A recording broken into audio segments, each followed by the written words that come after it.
I love you. Bless mama, taga Santo.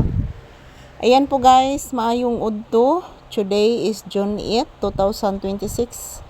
Araw ngayon ng Honyo mga palangga. So for today's video, ngayon lang po ako nakakuha ng video ngayong papi, ngayong umaga, ngayong tanghali guys. Kasi kaninang umaga mga palangga, busy po ako kaninang umaga guys. Aside sa nagpa-cleaning po ako mga palangga, nagtanaw ako ng mga balita dahil po napakalakas ng lindol guys dito sa Mindanao, sa aming lugar sa Pilipinas guys. Lalong pinalakas guys yung kasagsagan ng lindol namin dito noong September 30. Mas malakas pa yung sa Mindanao guys, yung sa Jinsan. So ayan po, yun po ang tangi kong hinihiling guys sa lahat po, to all people around the world, na magdasal at mag-ingat lang po tayo palagi guys. Kasi po guys, tulad ngayon, yung lindol, hindi po natin alam guys kung kailan darating yung lindol. So, ayan. Kaya po ngayon lang po ako nakakuha ng video, ngayong tanghali. Kuyawan sa ko kaganina guys, kay hindi ba lalim ang linog mga palangga. Amo na ginang naagian diri guys. Grabe naman trauma mga palangga. So ayan, maayong udto, good afternoon, tanghalian na ba ang lahat? Konnichiwa. So ayan, ito po kami ni Papi guys, nandito kami sa loob ng tindahan ngayon.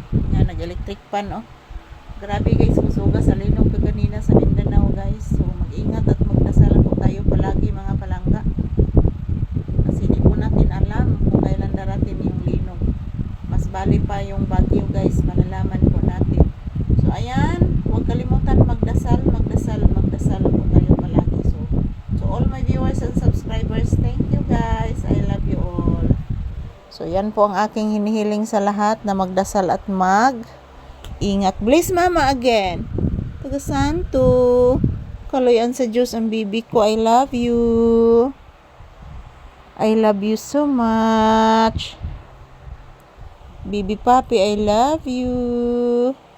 Ayan po mga palangga, tingnan nyo po ang kalangitan guys, napakainit. Grabe mga palangga, pero sa Mindanao karon guys, nag-uwan, naglinog pa jud. So, kakusog na ng hangin guys, di gihapon siya kasya guys, sa kainit guys. So, ayan, maayong udto ka na tong tanan. So, relaxing, tambay muna kami ni Papi dito sa loob ng tindahan guys. Habang naghihintay po kami ng customer, wala pa namang dumarating. So, tambay muna kami sa tindahan. So, akala ko guys, schedule sa agasan ngayon sa aming lugar, wala pa man. So, ayan, trabaho lang po muna kami ni Papi dito sa loob ng tindahan. As you can see guys, si Papi galing po yan sa loob ng bahay. Kinukuha ko po mga palangga. So, ayan, shout out everyone. Maraming salamat po sa inyong tanan, sa inyong suporta. Ako'y laing gipangayo kaninyo guys, suporta ra jud para ninyo. At the same time, yan po, magdasal at mag-ingat lang po tayo palagi mga palangga. Hala, naguba nak. Dahil po yung lindol guys, hindi po talaga natin alam kung kailan darating.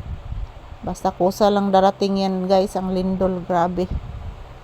Yan, napamagani among trauma ron mga palangga. O pa dyan ni mawala ang among trauma guys sa lindol, di matabang. So ayan, ito lang po muna ang aking update ni Papi mga palangga. Thank you for watching everyone. Happy Monday. So unang pasok sa eskwelahan ngayon guys, nilindol yung ibang lugar. So yan lang po, magdasal at mag-ingat lang po tayo palagi guys.